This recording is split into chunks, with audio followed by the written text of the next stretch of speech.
তো হচ্ছে অনেক অন্ধকার, তো তার জন্য আর কি কিছু দেখা যাচ্ছিল না রাস্তার মধ্যে আমরা। তো আমি আর আমার ৩টা ফ্রেন্ড মিলে আর কি মাটির হাঁড়ি পাতিল কিনতে যেতেছিলাম। তো হ্যালো এভরিওয়ান, আসসালামু আলাইকুম, কি অবস্থা সবার, কেমন আছেন? তো আমরা হচ্ছে আজকে যাইতেছিলাম মাটির প্লেট কিনতে। মানে আমার ফ্রেন্ড বলতেছিল যে আমার সাথে একটু চল, একা একা যাবো না। তো ওর সাথে যাইতেছিলাম, আমি জানি না কোন দোকানে মাটির প্লেট পাওয়া যায় অবশ্য। তো ও হচ্ছে আমাকে বললো যে চল আমি নিয়ে যেতেছি। তো ওরা দুজন আমাকে নিয়ে গেল, আমরা গেলাম।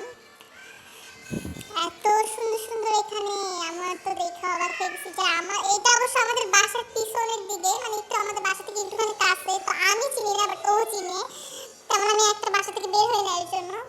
তো হচ্ছে এখানে এত সুন্দর সুন্দর মাছের প্লেট, তারপরে ইয়া ছিল, অনেক কিছু ছিল, কিন্তু এক একটার প্রাইস অনেক বেশি ছিল। তো ও হচ্ছে গিয়ে আমার বলছে, ও এক একটা দেখতেছিল কেমন কোনটা কি। তো প্লেট নিতে যায়, আর ওইখানে হাঁড়িটা পছন্দ হয়ে গেছিল।